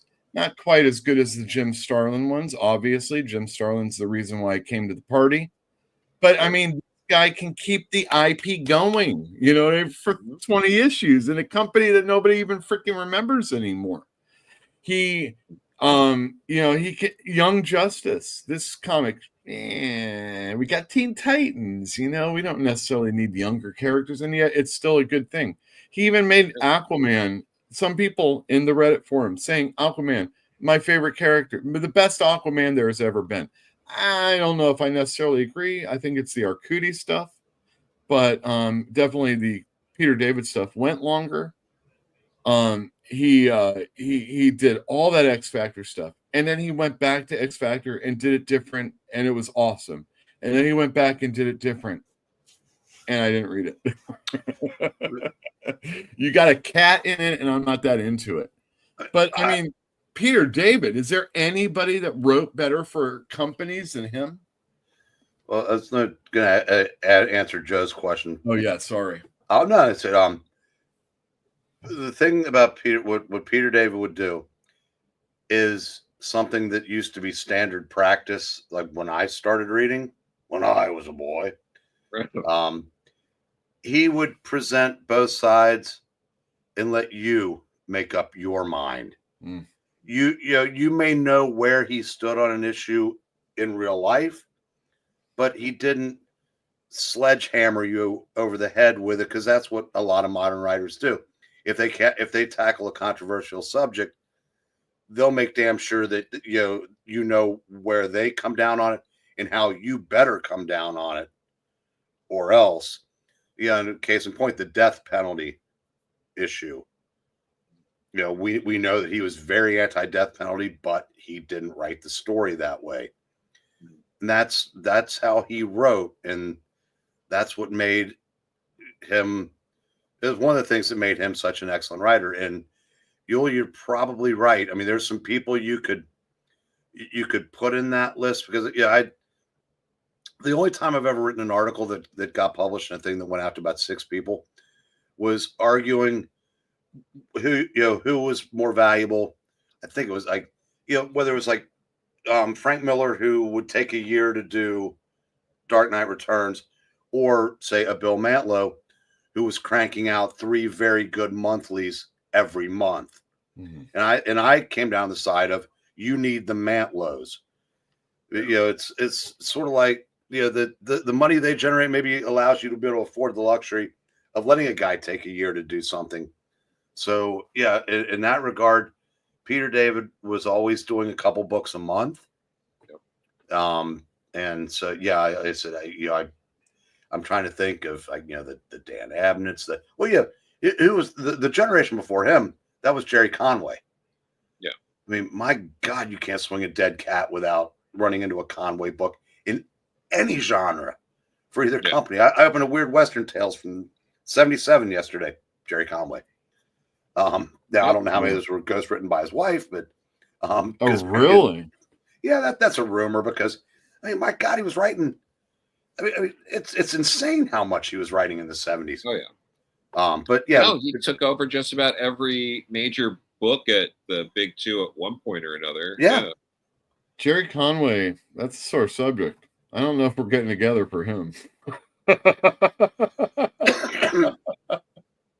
But regardless how you feel about him, you cannot take away, because trust me, I am not a fan of Jerry Conway the man, but I revere the writer. Really? Oh yeah. Okay, all right. Hold on. Peter David here. Yeah, no, for sure. But I've got to hold this one here. They Live, by the way, is the movie I was talking about. I agree. Okay. But hold on a second. Yeah. Love Space Cases, Lithilor. Loved it. There you go. I don't know what this is, but Battle Buddy says, if you choose to read a comic drawn by Mark Bigley or Ron Lim, which artist would you gravitate towards more? Depends on who's doing a book I like. Ron Lim did X Mutants, so I'm gonna give him that one. Little indie book there. Ron Lim's the FedEx of artists. If you absolutely positively need it done overnight. You know, they're it really depends on that. But you know, I got to interact with Peter David a few times. I was actually in a short story anthology. I got to write a short story for Peter. This book called They Keep Killing Glenn, and everyone had to kill Glenn Hammond, who was the guy who he's worked in comics over the years. He does stuff at Comic Mix, but like you know, he started early on at DC, and he was like was it Peter's like website manager and stuff like that. So he put this book about, you know, killing Glenn, and I did a story for that Peter really liked. So that was fun, you know. So I have the emails still of going back and forth, you know. So I have some compliments from Peter David. Awesome. About my writing in my inbox, which is very nice. And he was the first pro I talked to at a show, because again, local. You know, he was also on Long Island. He would go to a lot of conventions. The Icon conventions were popular here for a long time. And you know, he took everything I was saying seriously when I was just like self-publishing stuff and talking to, you know, just starting to talk to publishers. And he was talking about contracts and this, and, you know, what kind of contract you get. What did they say? Like, he was, you know, he took it very seriously, and he really didn't have to. You know, it was very kind of him. I have a ton of stuff signed from him over the years because he again, he's local. And one of my favorite interactions with him, I have a few. One of them is, so I got Mike Norton to draw Peter David as Gambit for me on an X Factor blank cover, and then I had Peter David sign it. So I brought it over to Peter, and he just looks at it, and he just goes, Christ. And then he takes his phone out because he has to take a picture to send to his wife of this. So then he's like, who did this? I'm like, oh, Mike Norton. You know, he's a couple of rows around the corner if you want. You know, I have a couple of original X Factor investigation pages. One of them's from Emanuele Lupacino, and I had him sign it. And he asked, like, immediately as he signed it, he's like, oh, is she at the show? And I was like, oh, yeah, you know, I was over there. So he immediately went over to try to find her to talk to her. It's funny. And I was at the Marvel like creator premiere for was it Infinity War as a +1 for Martha Thomas's, and I was wearing my strong female character shirt. So Peter looks at me, he looks at the shirt, and he goes, why are you wearing that shirt? And I say, well, who doesn't love a strong female character? And Peter David looked at me and went, you're right. And that was the end of that conversation. It was some fun experiences with Peter David over the years. He wrote some strong female characters. They were usually the I mean, unless you're talking about like Young Justice, they were usually the secondary characters. Yeah. He did Jean DeWolf in the Spider-Man book. Mm-hmm. Right? He did which was a big deal. He did Marlowe and Betty in Hulk. He did what Layla? I can't remember her last name. Layla Miller, but Layla Miller, Miller? but he wrote like maybe the best Monet we got in that run on. Oh yeah, X-Factor. dude, Monet's great in that. I agree. Even in his novels, holy shit. Who is the you remember Beverly Crusher, right? That was her name, that had the Wesley character. Yeah, but there was Beverly, yeah. there was the more older, bonesier type doctor that happened later. Yeah. And when I read Star Trek novels, as far as I'm concerned, and Star Trek comics also, the only ones that matter are frickin' Peter David ones. And I read a Rock in a Hard Place. These some of these novels are still super cheap, and I would highly recommend, like, the characterization that he puts in all the comic books and all the people in Reddit. I like Multiple Man. The only character I like is Multiple Man. The only person I like is Strong Guy. I mean, I can't believe I like this Shatterstar, but the only person that ever wrote Shatterstar worth of shit was Peter David. That's what everybody is saying about all these stupid characters. Like, he could take a C-list character, and in the book that he's working on, they're like A characters. I mean, everybody gets their time. And in the Star Trek book, same stuff. I mean, the guy's amazing. Yeah. What do you think, Breen? What are your memory? You said you really like Peter David. Tell me your loves of Peter David. Oh, I said his version of the Hulk is my favorite by far. As much as as much as I like the Hulk will smash issues, I mean, it's comic book history. The Peter David run was just magic. I mean, it just, whether it was the Joe Fixit character into where they kind of bring all the personalities together, the scenes inside his head with Bruce, the stupid green and the cunning gray, and then the version of him running the Pantheon. I wish he would have stayed that character forever, honestly.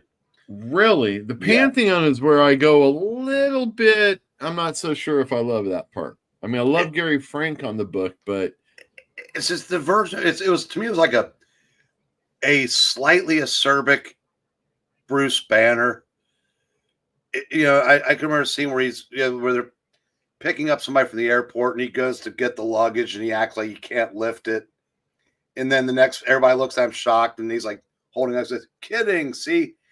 That character, I do remember that. Yeah, when he's the bachelor party, or the episode when the issue where Marlo gets her marbles back and he's fighting Captain America. That version of the Hulk I thought was great. Like I said, any versions that came after that, like the Planet Hulk, World War Hulk, that was just like a savage with that intelligence, but it was missing something that I thought the Peter David run had. I loved the Supergirl run from beginning to end. And also, I said I do believe Gary Frank drew some of those. A lot of was it Leonard Kirk? Is that his name? I was thinking it was Leonard Kirk. Yeah, and then the last 6 issues that Ed Bennis did, where they bring a version of Kara Zor-El.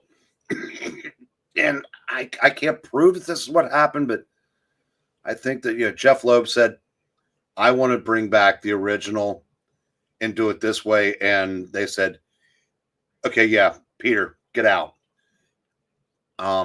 Because it just is, I'm sure it wasn't a huge seller, and that's because the best written books that are, I don't want to say, Peter David, most of his stuff kind of eluded mass appeal. I mean, I'm sure the other X books that weren't written nearly as well as X Factor outsold them, but they also had the characters you knew. You know, to me, like Peter David's writing was like a show on FX or AMC, whereas maybe some of the other books might have been closer to, like written for like a CBS audience, to reach the maximum amount of people. Mm-hmm. That's not a knock on that, because I love that stuff too. But Peter David just seemed to be, more of something like almost like a kind of like a well-kept secret on a lot of the stuff he did. But I said that I've never read a Supergirl that I've liked as much as his, even though it wasn't the traditional Supergirl, but it was just the supporting characters and the way he would like wink at the Silver Age here and there. And I said his Aquaman was tremendous. His X Factor was just to me next level. I mean, that was my favorite X book for years when he was doing not necessarily the first time when it was the ones like from 71 through 87 or 89, but starting with the Madrox miniseries in 2004 up to about 2012, it's just wonderful stuff. And his little run on She-Hulk was outstanding. The guy he was just great. And I said, when I sold my collection, I kept, just a couple of things, nothing valuable, but I kept my Supergirls because I wanted to read those again. And I did. And I said, he will definitely be missed because I've never taken the time to meet anybody at shows because, I said, I'm not an autograph guy or like that, but I kind of feel bad that I'll never get a chance to see him at a show. Just say, thanks. That's all. I mean, I said, wouldn't want an autograph or anything. Just say, thanks for, everything you did. When I was trying to break into comic books, a friend and I got together and did a comic book, and we had them printed up, and I was going to give them out to companies, creators, this and that. I had other people going around, like a girlfriend at the time. She handed it out to Neil Gaiman and other people. But I made sure to definitely hand deliver it to Peter David. And he seemed pretty cool about taking it. But I was in what did you say, Long Island? Yeah, Long Island, yeah. It'd be nice. Supposedly, it wasn't death. It was a Sandman statue that was sculpted off of a drawing that Kelly Jones did. So Seasons of Misttime. I had a copy of that. And I went to Golden Apple to get it signed by Kelly Jones and Neil Gaiman, and Kelly Jones touched up the little nicks that were in there. Well, I sold it to make sure I could get enough money to be able to print up those copies that I was doing. And supposedly the guy that bought it was also selling his, and that went over to Peter David supposedly. And I'm like, oh, okay, that's cool. So there you go. There's my Peter David, my comic story. But yeah, I really, he was the man. I mean, with the exception of a few other people, I mean, Grant Morrison was working in the industry in the 90s. I love Peter Milligan, mostly the Vertigo people, and Peter David were pretty much the only people that I really cared about, unless you were an artist writer, like John Byrne doing Next Men, Art Adams doing Monkey Man and O'Brien, Frank Miller doing Sin City, something like that. It also, the other thing about Peter David was that there was a big delineation in the 90s between an artist and a writer. And the writer was trying to stand up and be like, hey, we're very important to this comic because this artist wouldn't be drawing this shit if I didn't come up with it. What do you think about that, Joe? I mean, is that still a thing? Maybe am I reading it wrong? No, I mean, at this point, I think there's some online social media drama about it, but ultimately, and I think Breen will attest to this as well, people want a good story with good art. they want both, and you can get both in comics. And I always find it funny because it's just like, no, you just want the whole thing to be good. You want it lettered well too. You want the coloring to work out nice. You want it printed on nice paper. You want the whole experience to be nice. And people just create these sort of like, scarecrow argument kind of things where they're just like, oh, well, you got to pick. And it's like, I don't fucking have to pick anything. I want it all to be good. Why do I have to pick one thing to be bad? That's insane. But no, I think people are pretty chill about it. I mean, I think that you do get people that understand, like, not everyone is going to be Daniel Warren Johnson, where they can kind of, and if you want to be as an artist, if you break in as an artist, you have to work really hard to get there. And even then, you're getting offered these things. And I love Daniel Warren Johnson, but is the big two stuff he did the best stuff he's done? No. The Wonder Woman Dead Earth. Beta Ray Bill was pretty solid, though. Beta Ray Bill was really good, but like his early stuff, like the Extremist stuff, I think so good. Yeah. Extremist was like, oh, who is this guy I've discovered? No, exactly. And that's what that was. But and now it's like, oh my God, he's going to come back and do something for Marvel. I can't wait. I don't care what it is. Put him on Dazzler, please. Yeah, and it's good stuff. Same thing with like a lot of these people. Like I felt that way years ago with like Paul Pope. It's like Batman Year 100. I have a lot of fun with that. Is it better than, what was it, like Heavy Liquid and some of these other things? Like, I don't know. I think I like seeing, these artists sort of get to do what they do, but they're not going to make the same kind of money a lot of times if they're not attached to a bigger IP. And these companies know it, and that's how they get away with some of that stuff too. Is you're going to make your buddy doing this Batman thing, and now you get to like do Batman sketches and prints and all these things for years, and you're going to be making money that way. Like, it's not fair, it's not right, but it's like we'll never see it equitably done. You can only fight to get it as far as it's going to go in one way or the other. But when it comes to Peter David,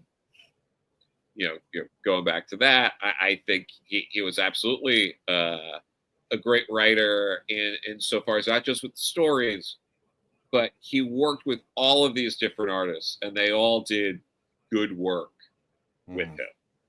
So it shows that he knows how to write to a lot of different artists. And not every writer can do that. Not every writer can write for a Todd McFarlane and to a Gary Frank, to a Leonard Kirk, to a Dale Keown, and we could go down the list. And that's a lot of different kinds of people. It's a lot of different kinds of artists. And they all do good work on his stuff. I assume that however he's writing the scripts, it really gets people engaged enough. Yeah. Like, if there's a talking scene, it's going to be an exciting talking scene. Like, he really knows how to pace his stuff pretty well. Yeah. LK says his Fallen Angel had a fantastic, strong female character. I agree. I wish we had been able to see this full DC story he had plotted. I still believe she was going to be Linda Danvers from a Supergirl run. Ooh, that'd have been interesting. Fallen Angel goes over to IDW, and I think J.K. Woodward does the art, but the DC one is David Lopez, and I was down with David Lopez all the way back then. He was damn good. LK is writing a bunch of stuff about Peter David. With Pop Mahan, he wrote one of the best American-style manga attempts with Spy Boy. The tongue-in-cheek character names he came up with were great. And they did a crossover with Young Justice that was a whole lot of fun. They did. He wrote a ton of stuff. We've said that before, but I was like checking it out, like, on Amazon. And he did Babylon 5 novels, which is obvious. If you're going to go Star Trek, you might as well go Babylon 5. I'm going to have Joe Casey in the store for signing, and he did Ben 10 books. Isn't that crazy? Yeah. And not only that, but to continue with the Joe Casey, Peter David thing, when Peter David left, the guy who wrote the last few issues, I'm going to get them all signed at my store on the 25th of June. It's a little bit of plugging there. But dude was pretty prolific. I was on board with Peter David all the way back in the day. I read But I Digress. I read Hulk. I read his X Factors. When there was the Grant Morrison, Joe Casey X-Men books, he was writing X Factor.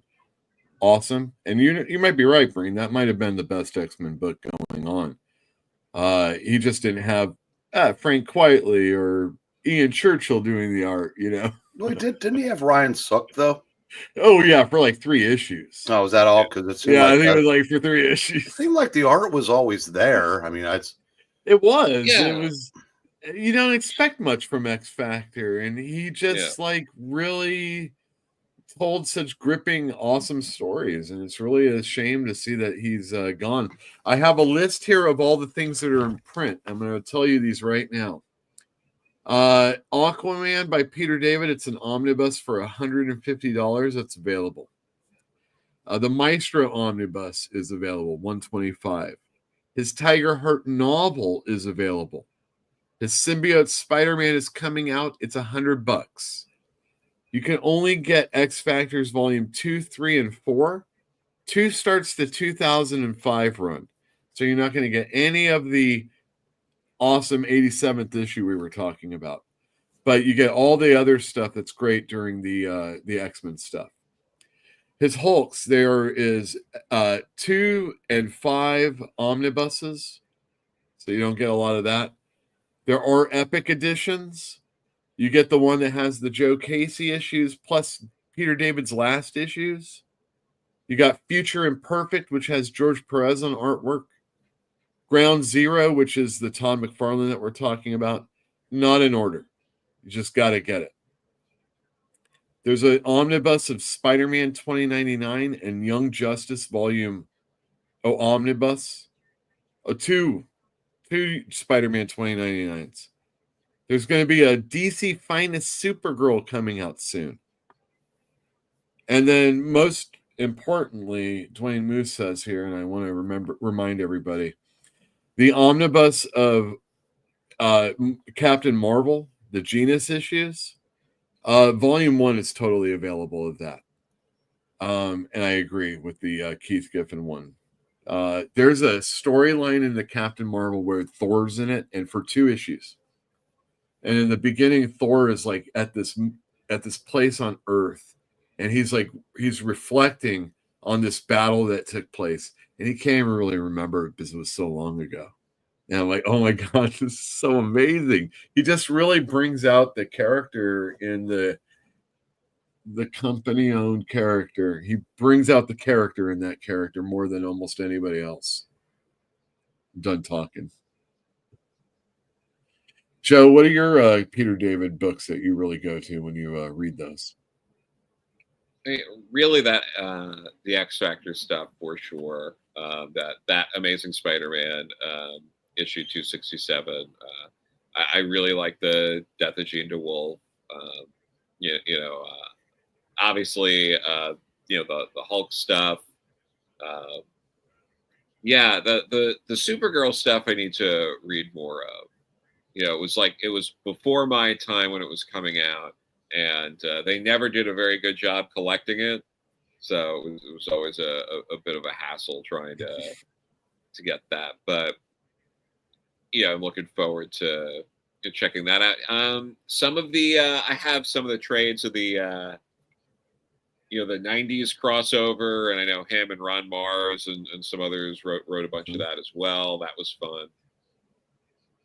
But yeah, the number one thing for me would be X Factor. I just like, as an X fan, I think it's one of the best X books, hands down for me.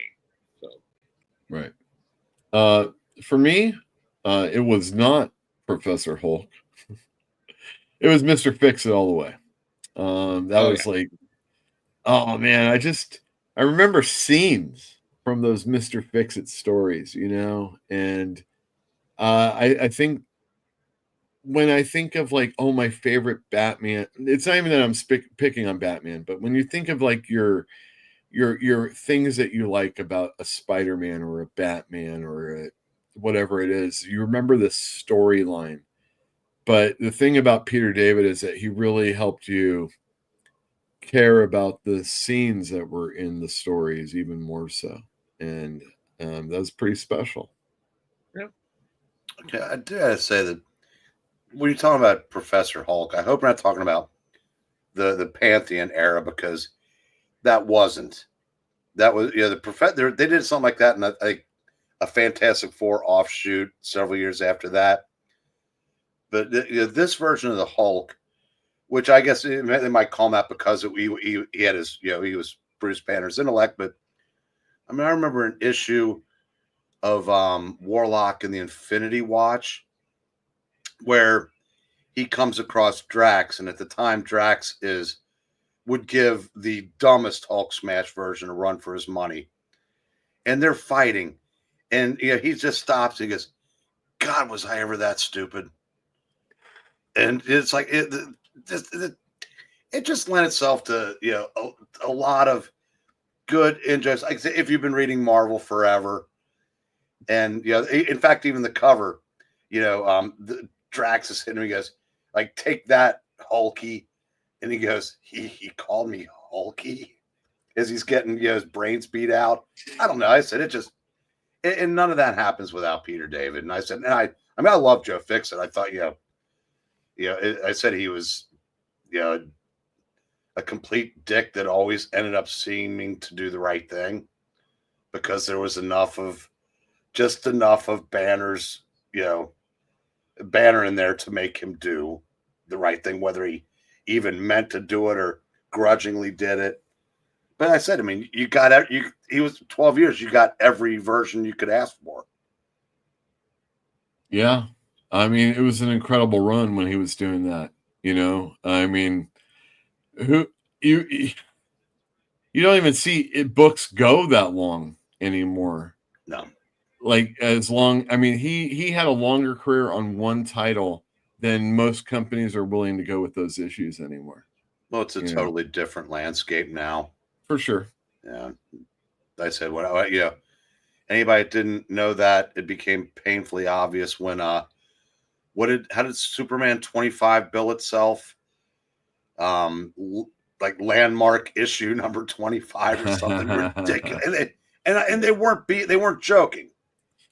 It's like, it was a pretty good issue though. No, the book itself was great, but because I actually like this version of Lex, but I mean, I said when we're celebrating getting to 25, Marvel goes, they get to 25. Time to relaunch. Yeah, twice. We're gonna leave this as the last question from the audience. LK says, do we blame Peter David for the modern trend of all these writers having their various heroes opine about their issues and problems because of X Factor 87? JK. Can I answer that one first? Well, yeah, for sure. No more so than we can blame Alan Moore and Frank Miller for lesser writers trying to do what these guys did, not nearly as well. That would be my answer to that, as to the Peter David question as well. Right. What do you think about that, Joe? Do we blame these people?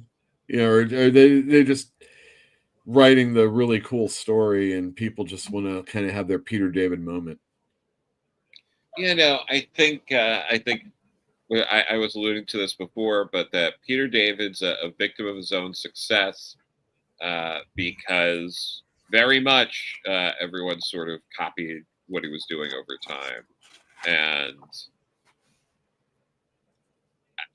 it's a form of flattery, I guess. But yeah, it's a shame that it kind of lost some of its uniqueness there as a result. But I mean, there's elements of it that work. I think other people can make it work.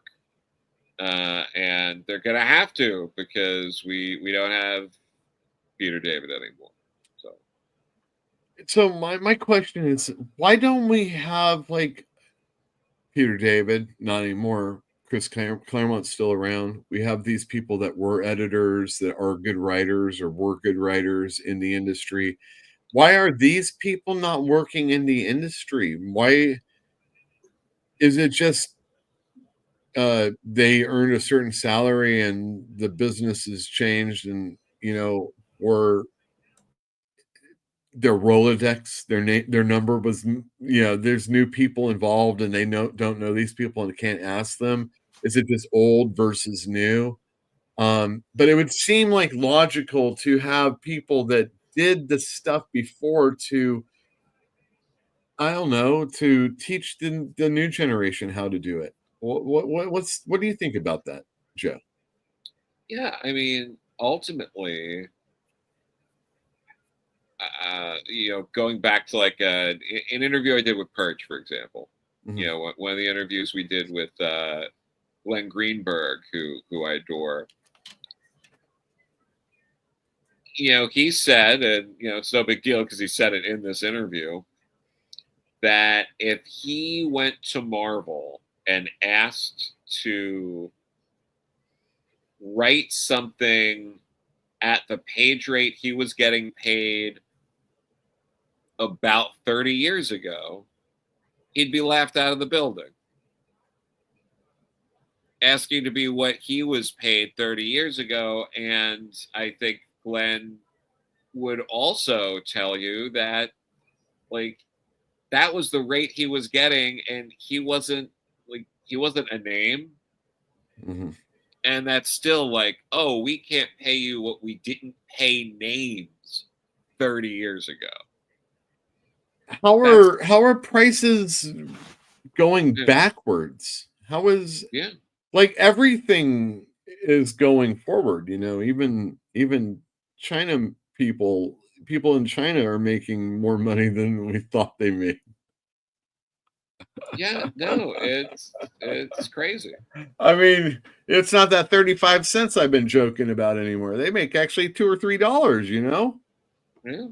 Everybody's making more money than before, not comic book writers. What's the deal? Not comic book artists. I mean, maybe a few, right?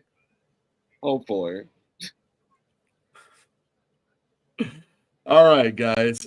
Thanks for joining us. I really appreciate Joe and Eric showing up last minute. It was just over the course of today. Joe, you have a comic book coming out when? June 17th. King Arthur Knight's Justice Volume 2. Plenty of time to order Volume 1 before Volume 2 comes out if you didn't. And if you're coming by the store to get something that Joe has written, you also might try Backstar. Yeah. What was it? The last God, I can't remember the name. The Long Dahlia Party? in the Dark was the Never Ending Party. That was the Never Ending Party, Dahlia in the Dark. I got those books. Joe Corallo is nestled right by Joe or Dan Clowes and Joe Casey. I mean, come on.